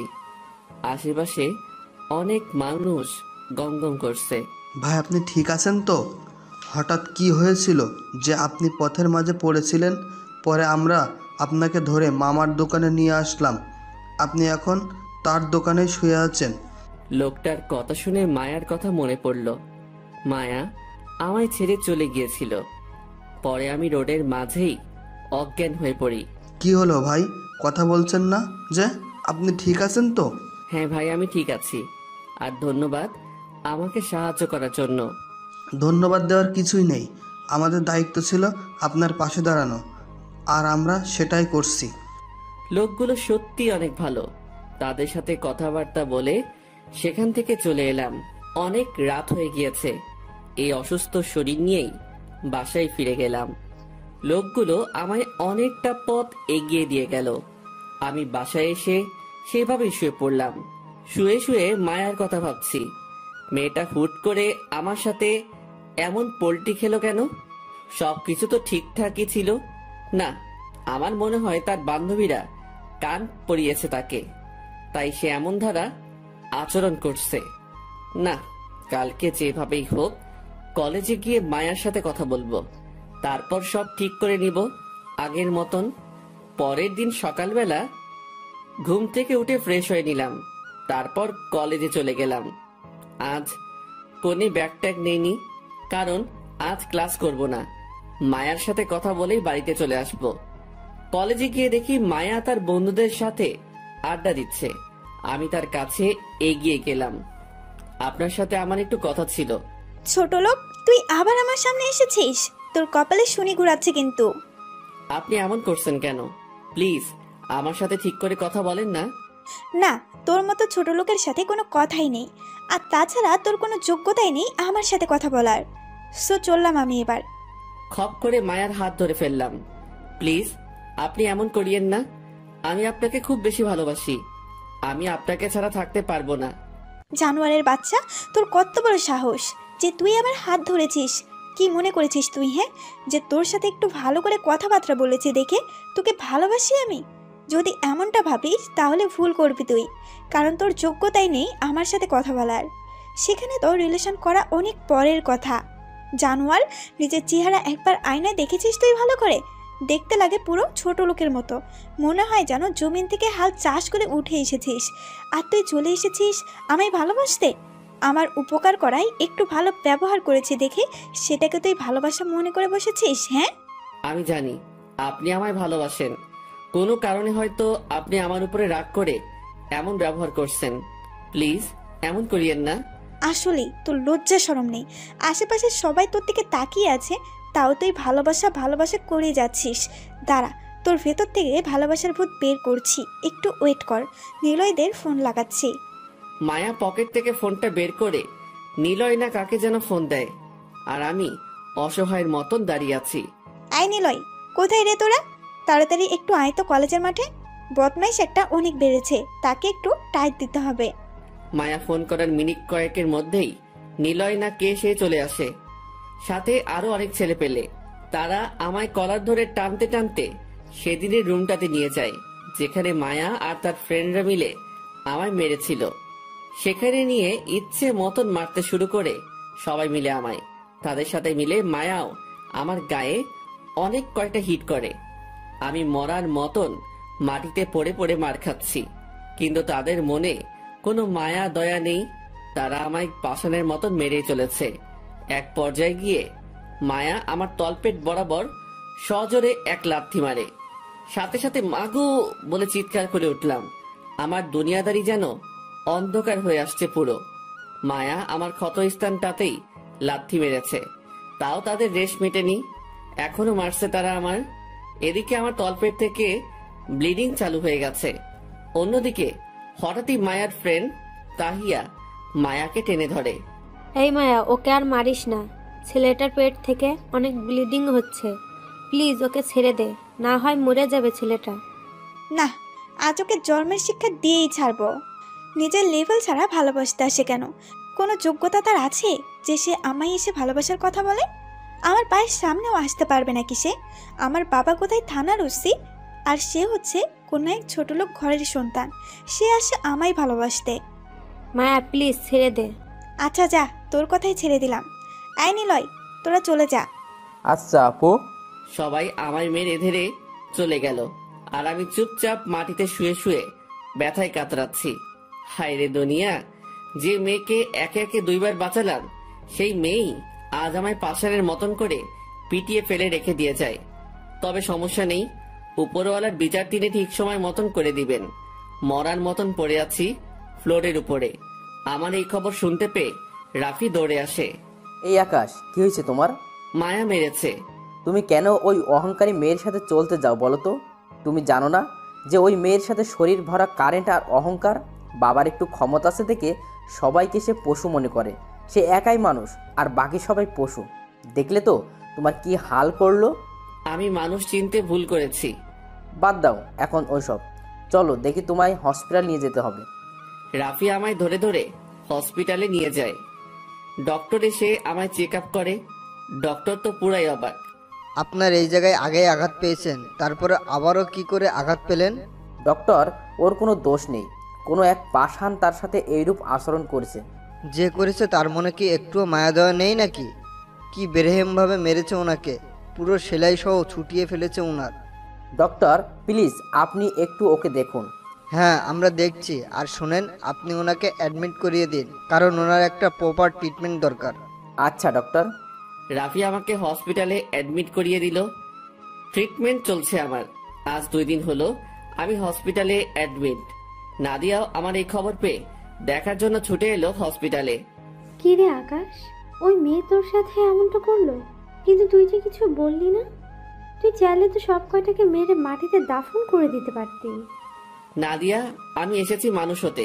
মারামারি করতে আসলে ঠিকই সব কয়টাকে জমের দুয়ারে পৌঁছে দিতাম, কিন্তু আমি সেসব করার জন্য আসিনি। এসেছি মানুষ হব, তাই পুরনো দিন আর সমস্ত কিছু এক সাইডে ফেলে রেখেছি। তা না হয় ঠিক আছে, কিন্তু মেয়েটাকে তো কিছু একটা করা উচিত ছিল তোর। আমার কিছুই করা উচিত ছিল না, কারণ উপরওয়ালা বলতে কেউ আছেন, তিনি সময়ে সঠিক বিচার করে দিবেন। তুই আসলে অনেক পাল্টে গেছিস আকাশ। থাক, বাদ দে এখন ওসব কথা। আচ্ছা। তারপর নাদিয়ার সাথে অনেকটা সময় কথা বললাম। সে আজ সারাটা দিন ধরতে গেলে হসপিটালে ছিল। রাফিও আমার সাথে অনেকটা সময় কাটায়, কিন্তু নাদিয়া যখন ছিল তখন সে ছিল না। এইভাবে সপ্তাহখানিক কেটে গেল। রাফি আমার দেখাশোনায় কোনো কমতি রাখেনি। এদিকে নাদিয়াও আমার দেখাশোনার জন্য হসপিটালে চলে আসতো। আমি নাদিয়ার সাথে রাফির পরিচয় করিয়ে দিলাম। 3 জনের মাঝে বেশ একটা বন্ধুত্ব হয়ে গেল। আমি রাফিকে আমার সম্পর্কে কিছু বলতে না করেছি নাদিয়াকে, সেও আমার বিষয় লুকিয়ে চায়। আলহামদুলিল্লাহ, কিছুদিনের মাথায় সেরে উঠি আমি। 2 সপ্তাহের মাথায় ডক্টর আমাকে হসপিটাল থেকে রিলিজ করে দেয়। পরের দিন থেকে আবার কলেজ শুরু করি। সুস্থ হয়ে প্রথম দিন কলেজে গিয়ে ক্লাস শেষ করি, কিন্তু মায়াকে আজ ক্লাসে দেখিনি। থাক, না আসলে না আসুক, মন থেকে সমস্ত কিছু মুছে ফেলেছি তাকে নিয়ে। ক্লাস শেষ করে আমি, রাফি আর নাদিয়া একত্রে হয়ে আড্ডা দিচ্ছিলাম। হঠাৎই পিছন থেকে মায়া এসে ডাক দেয়। কিরে ছোট লোক, আমি তো ভেবেছি তুই মার খেয়ে কলেজ ছেড়ে পালিয়েছিস, কিন্তু এখন দেখি তুই সুস্থ হয়ে ফিরেও এসেছিস। শুধু তাই নয়, বন্ধুও জুটিয়ে ফেলেছিস 2 জন। আমি মায়ার কথায় পাত্তা না দিয়ে আমাদের মতন কথা বলতে থাকলাম আমরা। কিরে, কথা কানে যাচ্ছে না তোর আমার কথা? দেখুন, আপনার সাথে আমাদের কোনো কিছুই নেই, সো নিজের মতো থাকবেন আর আমাকে আমাদের মতন থাকতে দিন। বাহ, মুখে বুলি ফুটেছে দেখি তোর। না, আবার মার খাওয়ার ইচ্ছে হয়েছে? ধমকিগুলো অন্য কোথাও গিয়ে দিন। এখন আর আপনার ধমকি আমার উপরে কাজে আসবে না, সো চলে যান এখান থেকে। না, তোকে দেখছি আবার গেলাতে হবে। দাঁড়া, আবার তোকে টাইট দেওয়ার ব্যবস্থা করছি। সে ফোন করে সেদিনের ছেলেগুলোকে আবার ডেকে আনে। তখনই নাদিয়া তাদের সামনে রুখে দাঁড়ায়। আকাশের গায়ে যদি আর একটা টোকাও লাগে তাহলে কিন্তু সব কয়টার অবস্থা আমি খারাপ করে দিব। মাথায় রেখো, আমার বাবারও কিন্তু ক্ষমতা কম নেই। সব কয়টার পিঠের ছাল আমি তুলে দিব। নাদিয়ার কথা শুনে ছেলেগুলো ভয়ে চলে যায়, কিন্তু মায়া রেগে যায় নাদিয়ার উপরে। বেয়াদব মেয়ে, তুই আমায় আটকাতে আসছিস? শোনো মেয়ে, তোমার জাদু সবার উপরে খাটবে না। সো আমাকে এসব দেখাতে এসো না। এবার তো খালি হাত ধরলাম, পরের বার সেটা ভেঙে ফেলবো সোজা। তুই আমার মুখের উপরে কথা বলিস? দাঁড়া, বাবাকে বলে তোদের ব্যবস্থা করছি। মায়া রেগে মেগে সেখান থেকে চলে যায়। এদিকে নাদিয়ার কাণ্ড দেখে আমি তো হাসতে হাসতে পুরো শেষ। বাপরে বাপ, নাদিয়া তুইও দেখি অনেক ডেঞ্জারাস। তা একটু একটু হতে হয়, না হয় চলে না। অনেকটা সময় আড্ডা দিলাম এভাবে তিনজন মিলে। তারপর সেখান থেকে উঠে চলে এলাম বাসায় যাওয়ার জন্য। বাসার পথ ধরে হাঁটছি, হঠাৎই পুলিশের গাড়ি একটা সামনে দাঁড় করালো আমার। তারপর জোর করে ধরে থানায় নিয়ে গেল তারা আমাকে। না, এসব অত্যাচার আর সহ্য হয় না। আমি জায়গা বরাবর একটা মেসেজ করে দিয়েছি। তারা আমায় ধরে নিয়ে এসে লকআপে ঢুকিয়ে দিল। তারপর অফিসার একজন এসে আমায় বলছে, কি রে, ওসি স্যারের মেয়ের সাথে নাকি বেয়াদবি করেছিস তুই? তিনার মেয়ে আমাকে ফোন করেছে। সাহস অনেক বেড়েছে তোর। তোকে আজকে জন্মের মতো শিক্ষা দিয়ে ছাড়বো। এরপর আর কখনো স্যারের মেয়ের সাথে বেয়াদবি করার কথাও মাথায় আনবি না। অফিসারের কথা শুনে চরম হাসি আসছে। সে জানে না একটু পর কি ঘটতে চলেছে। স্যার, আপনি আমার কিছুই করতে পারবেন না, সেই শক্তি আপনার নেই। কি, তুই আমার সাথেও বেয়াদবি করছিস? না, তোর তো কিছু একটা করতেই হবে। বলে টেবিলের উপর থেকে রোলারটা নিয়ে আসে। তারপর সেটা দিয়ে আকাশকে মারতে ধরে। যখনই অফিসার রোলার দিয়ে আকাশকে মারতে যাবে তখনই পুরো থানা সহ কেঁপে ওঠে। থানার সকলেই ভয় পেয়ে যায়। পুলিশ কয়েকজন তাড়াতাড়ি থানা থেকে দৌড়ে বের হয় কি হয়েছে সেটা দেখার জন্য। তারা থানা থেকে বের হতেই দেখে কয়েক শতাধিক ছেলে পেলে থানার সামনে লাঠি ছোটা নিয়ে দাঁড়িয়ে আছে। এই অবস্থা দেখে থানার পুলিশগুলো হতভম্ব হয়ে যায়। থরথর করে কাঁপতে শুরু করে সবাই। কারোর ভিতরে যেন আর প্রাণ নেই, মূর্তির মতন দাঁড়িয়ে আছে সবাই। তখনই ছেলেপেলেগুলো চেঁচিয়ে ওঠে, এই তোরা আকাশ ভাইরে কোন সাহসে এনে লকারে ঢুকিয়েছিস? ভাই, আমরা কিছুই জানি না। বড় স্যার ছেলেটাকে ধরে আনতে বলেছে। ওকে দাঁড়া, তোর বড় স্যারকে কানের পট্টি গরম করছি। ছেলেপেলে সবাই হুড় হুড় করে থানার ভিতরে ঢুকে যায়। যে অফিসার আকাশকে ধরে এনেছে সে তো পুরো ভয়ে শেষ, কারণ এত ছেলেপেলে একসাথে এসেছে যে তারা থুতু ফেললেও থানাবাসী ভেসে যাবে। এই বেটা, কি সমস্যা তোর? তুই আকাশ ভাইকে কেন ধরে এনেছিস? বলেই কলার ধরে ফেলে। ভাই, সে বড় স্যারের মেয়ের সাথে নাকি অসভ্যতামো করেছে, তাই স্যারের মেয়ে আমাকে রিপোর্ট করায় আমি তাকে ধরে আনি। আর তাছাড়াও ওসি স্যার ফোন করে ওকে ধরে আনতে বলে। অফিসারের কথা শুনে ছেলেপেলে এবার পুরো ক্ষিপ্ত হয়ে যায়। এই বেটা, কাকে তুই তাঙারি করে সম্বোধন করছিস? বলেই ঠাস ঠাস করে কয়েকটা থাপ্পড় বসিয়ে দেয়। তুই জানিস জানোয়ারের বাচ্চা সে কে? আর ভাই কোনোদিন অমন বাজে কাজ করবেও না। তারপরে ভাইকে তোরা ধরে কেন আনলি বল? উড়াধুরা মায়ের শুরু করে অফিসারকে। ভাই প্লিজ, আমার ভুল হয়ে গেছে। আমি ওনাকে এখনই ছেড়ে দিচ্ছি। প্লিজ আপনারা আমাকে আর মারিয়েন না। যা, তাড়াতাড়ি ভাইকে লকার থেকে বের কর, না হয় এখানে জ্যান্ত পুঁতে দিব তোরে। থানার বাকি সকলেই থ হয়ে তাকিয়ে আছে ছেলেপেলের দিকে। কেউ ভয়ে কোনো কথা বলছে না। জানে এখন যদি একটা টু শব্দ করে কেউ তাহলে প্রাণ হারাতে হবে, কারণ ছেলেপেলে সবাই মারামারির উদ্দেশ্য নিয়ে এসেছে। সবার হাতে লাঠি সোটা। অন্যদিকে অফিসার দৌড়ে গিয়ে আকাশকে লকআপ থেকে ছেড়ে দেয়। ভাই, আমার ভুল হয়ে গেছে। আমি সত্যি আপনার সম্পর্কে না জেনে আপনাকে লকআপে ভরেছি। প্লিজ আমাকে মাফ করে দেন। শোন, একটা কথা বলি, আমি যদি তোদের মতন ক্ষমতা দেখাতে শুরু করি তাহলে তোরা রোজ এসে আমার পা চাটবি, কিন্তু আমার ওসব করার কোনো ইচ্ছেই নেই। আর আমার কোনো দোষে যদি তোরা আমায় ধরে এনে শাস্তি দিতি তাহলে একটা ছেলেও থানায় আসতো না। আমি চুপচাপ থানার ভিতরে মায়ের খেয়ে পড়ে থাকতাম। কিন্তু তোরা আমাকে বিনা দোষে ধরে এনে লকআপে আটকেছিস। তাই একটু করা হতে হলো আমাকে। ভাই আমার ভুল হয়ে গেছে, প্লিজ ভাই আমাকে মাফ করে দেন। আপনি হয়তো অনেক বড় মাপের লোক, না হয়তো এত ছেলেপেলে কখনোই আসতো না আপনাকে ছুটানোর জন্য। আমি সত্যিই আপনার সম্পর্কে না জেনে এমনটা করেছি, তার জন্য পুরো জোর ক্ষমা চাচ্ছি। হয়েছে, থাক। এই তোরা সবাই চল, এখানে আর কোনো ধরনের হাঙ্গামা করিস না। আচ্ছা ভাই। আকাশের কথা মতন সবাই বের হয়ে গেল, সাথে আকাশও বের হয়ে গেল। আর কোনো হাঙ্গামাই করলো না তারা। আকাশের এক কথায় সবাই যেন শান্ত হয়ে গেছে।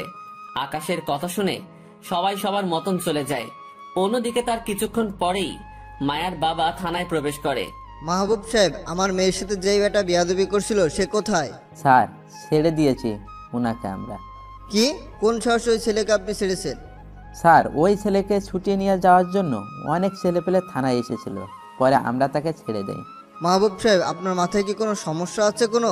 আপনি ওই ছেলেকে ছাড়লেন কেন? ছেলেপিলে আসলেই কি আসামিকে ছেড়ে দিবেন আপনি? স্যার প্লিজ আপনি বোঝার চেষ্টা করুন, তখনকার পরিস্থিতিতে আমরা ছিলাম না। আজ আমরা প্রাণে বেঁচে গিয়েছি। ছেলেটাকে না ছাড়লে সত্যি আমরা মারা পড়তাম। মাহবুব সাহেব, আপনার মতো ফালতু লোক এই জীবনে প্রথম দেখলাম। আমার মেয়ের সাথে যে ছেলে বেয়াদবি করে তাকে আপনি ছেড়ে দেন? কত বড় খাটাস প্রকৃতির লোক আপনি! নাকি টাকা খেয়ে ছেড়ে দিয়েছেন? না স্যার, অমন কিছু নয়। তাহলে ছাড়ার তো কোনো কারণই দেখছি না।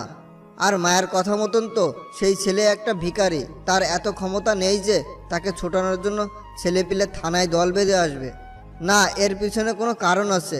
আমি শিওর আপনি টাকা খেয়ে ওকে ছেড়েছেন। স্যার বিশ্বাস করুন, আমি ওইসব কিছুই করিনি। এই রাখেন আপনার বিশ্বাসের কথা। আপনার বিশ্বাসের খাতায় আমি থুতু মারি। আজকে কৃতকর্মের জন্য আপনাকে আমি এমন জায়গায় পোস্টিং করব যে আপনি ভেবেও পাবেন না। আজ এই আপনার বিষয়ের উপর কথা বলবো আমি। আর ওই ছেলেকে তো আমি দেখেই ছাড়বো। ওকে টেনে হেসড়ে যদি লকাবে এনে না ঢুকিয়েছি তাহলে আমিও বাপের বেটা না। মায়ার বাবার কথা শুনে মাহবুব সাহেব চুপ করে আছেন। এদিকে আকাশ বাড়ি পৌঁছে যায়। ঝামেলা শেষ করে বাড়িতে এসে শুয়ে পড়েছি। আজ খাওয়া দাওয়া করার কোনো ইচ্ছেই নেই, কারণ বেইমান কথা খুব করে মনে পড়েছে। কি করে পারে সে আমার সাথে এমনটা করতে? একে একে দুইবার তার প্রাণ বাঁচিয়েছে, কিন্তু পরিশেষে সেই আমার প্রাণ নিতে উঠে পড়ে লেগেছে। আর তাছাড়াও আমাকে তো তার সহ্য হয় না ছোট লোক দেখে, আর আমিও তো তার সামনে যাই না। কিন্তু তারপরেও মেয়েটা আমার উপরে কিসের রেশ উঠাতে চায়? কি এমন করেছে আমি তার সাথে? মাথায় যেন কিছুই কাজ করে না। না, আর ভাবতে পারছি না আমি। এসব ভাবা বাদ দিয়ে ঘুমিয়ে পড়লাম। বিকালবেলায় ঘুম থেকে উঠতেই নাদিয়ার ফোন। আকাশ, কোথায় রে তুই? বাসায়। কেন? তুই একটু আমার বাসায় আয় তো। আব্বু তোর সাথে দেখা করতে চেয়েছে। আমি আব্বুকে জানিয়েছি যে তুই আমার কলেজে পড়িস, সো তিনি তোর সাথে দেখা করতে চেয়েছে। আচ্ছা ঠিক আছে, কিন্তু আমি তো তোর বাসা চিনি না। সমস্যা নেই, আমি ঠিকানা ইনবক্স করছি, তুই চলে আয়। আচ্ছা। তারপর ফ্রেশ হয়ে নাদিয়ার দেওয়া ঠিকানা মতন ওর বাড়িতে চলে গেলাম। গিয়ে ওর আব্বুর সাথে দেখা করলাম। উনি আমাকে অনেক আগে থেকেই চিনেন। শুধু আমাকেই নয়, আমার পুরো পরিবারকেই চিনেন। বাবা কেমন আছো? জি আঙ্কেল, ভালো। আপনি? এই তো বাবা, আল্লাহ রেখেছে। আচ্ছা, আমি শুনলাম তুমি নাকি নাদিয়ার কলেজেই পড়ো। জি আঙ্কেল। যাক, তাহলে ভালো হয়েছে। শোনো, তোমায় ডেকেছি বিশেষ একটা কারণে। বাবা, আমি একটা অনেক বড় টেন্ডার নিয়েছি, কিন্তু সেখানে গিয়ে কিছু ছেলে অনেক হট্টগোল করেছে তাদেরকে ট্যাক্স দেওয়ার জন্য। ছোটোখাটো অ্যামাউন্ট হলে আমি দিয়ে দিতাম, কিন্তু তারা যে বড় অ্যামাউন্ট দাবি করেছে তাদের চাহিদা পূরণ করতে গেলে আমার আর কিছুই থাকবে না। তাই তোমার সাহায্য প্রয়োজন আমার। বাবা, তুমি কি একটু বিষয়টাকে দেখবে? আঙ্কেল দেখা তো চাই, তবে আমি তো ওসব পথ ছেড়ে দিয়েছি বহু আগেই। বাবা প্লিজ না করো না, তুমি ছাড়া আমার সাহায্য করার মতো কেউ নেই। আচ্ছা ঠিক আছে, আমি দেখব। আপনি নিশ্চিন্তে থাকুন। ধন্যবাদ বাবা। আর আমি তোমার বাবার সাথে একটু কথা বলবো নাদিয়াকে নিয়ে। আমি চাই আমার মেয়েটাকে তোমার হাতে তুলে দিতে। নাদিয়ার বাবার কথা শুনে গলা পুরোপুরি শুকিয়ে গেছে আমার। আমার পাশেই নাদিয়া বসা ছিল। সেও হা করে তাকিয়ে আছে তার বাবার দিকে। বাবা, তুমি এসব কি বলছো? নিজের কানেই তো শুনেছি যে কি বলছি। আঙ্কেল প্লিজ ওসব করতে যাবেন না।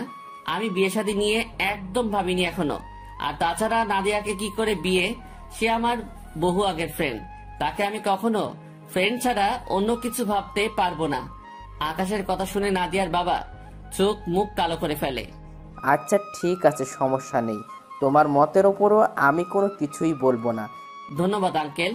আর একটা রিকোয়েস্ট, আমার বাবার কানে যেন না যায় যে আমি কোথায় আছি আর কোথায় পড়াশোনা করি। আচ্ছা ঠিক আছে। নাদিয়ার বাবার সাথে আরো কিছুক্ষণ কথা বলে বাসায় চলে এলাম। দিনটা এভাবেই কেটে গেল। সকালবেলায় ঘুম থেকে উঠে কলেজে চলে গেলাম। কলেজে আসার পর নাদিয়া আর আমি একই সাথে এসেছি। সে আসার আগে আমায় ফোন দিয়ে 3 রাস্তার মোড়ে দাঁড়াতে বলে। তারপর দুজন একসাথে আসি কলেজে। কলেজে এসে দুজন আলাদা হয়ে যায়, কারণ তার একটা এক্সট্রা ক্লাস আছে। সে চলে যায় ক্লাস করতে। এদিকে আমি ক্লাসরুমের পাশে একটা ফাঁকা জায়গা আছে, সেখানে বসে আছি। ক্লাস শুরু হতে আরো বেশ সময় বাকি, কিন্তু হুট করেই মায়া কোথা থেকে যেন আমার সামনে আসে। কিরে ছোট লোক, তুই থানা থেকে ছাড়া পেলি কি করে? আমার তো কোনো দোষই নেই, তাই থানা ওয়ালারা আমায় ছেড়ে দিয়েছে। তোর দোষ নেই কি আছে সেটা তুই পরে টের পাবি। আর আমি শুনেছি তোকে নাকি ছেলে পেলে গিয়ে ছুটিয়ে এনেছে থানা থেকে। কিসের এত ছেলে পেলে তোর? আমার তো মনে হয় ওইসব ছেলে পেলে তোর সাথে এই বস্তিতেই থাকে। শোন, ওইসব বস্তির ছেলে পেলে তোকে আমার বাবার হাত থেকে বাঁচাতে পারবে না। তুই অপেক্ষা কর খালি, আজ বাবা তোকে এসে সকলের সামনে ঘাত ধরে টেনে হিস্ট্রি নিয়ে গিয়ে লকাপে ঢুকাবে। আচ্ছা ঠিক আছে, আমিও তিনার জন্য অপেক্ষা করব। তারপর মায়া মুখ বাঁকিয়ে চলে গেল। আমি চুপচাপ সেখানে বসে আছি। একটু পর ক্লাসের ঘন্টা দিল, আর সাথে সাথে দৌড়ে ক্লাসে চলে গেলাম। রাফি আজ দেরি করে এসেছে, তাই আমার পাশে সিট পাইনি। একটু দূরেই বসেছে সে আমার। এদিকে স্যার ক্লাস করাচ্ছে, আমি স্যারের লেকচার মন লাগিয়ে শুনছি। ঠিক তখনই হুট করে কয়েকজন পুলিশ ক্লাসরুমের মধ্যে ঢুকে পড়ে। তারপর তারা আমাকে টানতে টানতে ক্লাসরুম থেকে বাহিরে নিয়ে যায়। পুরো ক্লাসে একটা হট্টগোলের রোল পড়ে যায়। স্যার ক্লাস করানো অফ করে দেয়। সবাই পুলিশগুলোর দিকে তাকিয়ে আছে। এদিকে আমাকে বাহিরে নিয়ে যেতে দেখলাম একটা পুলিশের গাড়ি দাঁড় করানো। মায়া, এই ছেলেটা নাকি? হ্যাঁ বাবা, এই ছেলেটা। মায়ের কথা শুনে বুঝতে বাকি রইল না যে তার সাথে দাঁড়িয়ে থাকা লোকটা তার বাবা। আমার দোষটা কি? তুই আমার মেয়ের সাথে বেয়াদবি করেছিস, আমার মেয়ের উপরে নাকি কথা বলেছিস, সেটাই তোর দোষ। স্যার বেয়াদবি তো আমি করিনি, তবে মুখের উপরে কথা বলেছি। কিন্তু এটার জন্য যে জেল হাজত হয় তা জানা ছিল না। বেয়াদব ছেলে, তুই তো দেখি মুখের উপরে কথা বলিস। ঠাস করে একটা থাপ্পড় লাগিয়ে দেয় আকাশের গালে। এই বেটাকে ধরে নিয়ে গাড়িতে ঢোকা, বেটাকে আজকে অনেক কিছু বোঝানোর আছে। মায়ার বাবার কথা মতন পুলিশের গুলা আমায় ধরে নিয়ে গাড়িতে বসালো। আমি মনে মনে বলছি, এই থাপ্পড় তোর জন্য কাল জম হয়ে দাঁড়াবে। একথা বলতে না বলতেই এমপির গাড়ি হাজির। এমপি সাহেবের গাড়ি থেকে নেমেই মায়ের বাবার গলা ধরে ফেললো। এই চামচার বাচ্চা, তোর কত বড় সাহস যে তুই এই ছেলের গায়ে হাত দিয়েছিস? স্যার, সে আমার মেয়ের সাথে বেয়াদবি করেছে। তোর বেয়াদবির গুষ্টি মারি। পা থেকে জুতা খুলে মায়ের বাবার মুখে ঠাস ঠাস করে অনেকটা বাড়ি লাগিয়ে দেয়। এমপির কাণ্ড দেখে সবাই হা করে তাকিয়ে আছে টিনার দিকে। সবকিছু যেন মাথার উপর দিয়ে গেল সবার। সামান্য একটা ছেলেকে আটক করার কারণে এমপি এসে পুলিশ অফিসারকে জুতা দিয়ে মারছে। এ যেন এক ভয়ঙ্কর ব্যাপার ঘটে গেল। এমপি পুরো রেগে মেগে আগুন। এই জানোয়ার, তোদের কথা কি কানে যায়নি? তোরা ওকে এখনো কোন সাহসে গাড়িতে উঠিয়ে রেখেছিস? ওসির মতন জুতোর বাড়ি খেতে না চাইলে নামা তাড়াতাড়ি ওকে গাড়ি থেকে। এমপির কথা শুনে পুলিশগুলো তাড়াতাড়ি আকাশকে গাড়ি থেকে নামিয়ে দিল। গাড়ি থেকে নামানোর সাথে সাথেই এমপি দৌড়ে এসে আকাশের হাত চেপে ধরে। ভাই, ওসির ভুল হয়ে গেছে, প্লিজ ওসিকে মাফ করে দেন। ওর হয়ে আমি ক্ষমা চাচ্ছি আপনার কাছে। ক্ষমা টমা আমি বুঝি না, আর আমি এসব হাঙ্গামাটাতেও নেই। সো তাড়াতাড়ি সবাই এখান থেকে গাড়িটি গোল করে পালান। আমি 1 থেকে 3 গুণার আগে যেন পুরো কলেজ ফাঁকা হয়ে যায়। আকাশ 1 থেকে 3 গুণার আগেই এমপি আর ওসি দুটোই সেখান থেকে হাওয়া হয়ে যায়। এবার যেন সবাই বিষয় খেয়ে যায়। কে এই ছেলে যার কথায় এমপি পর্যন্ত জায়গা ত্যাগ করলো? পাশেই মায়া দাঁড়িয়েছিল। সে চোখ বড় বড় করে আকাশের দিকে তাকিয়ে আছে। মনে হয় যেন তার চোখের সামনে আজরাইল দাঁড়িয়ে আছে।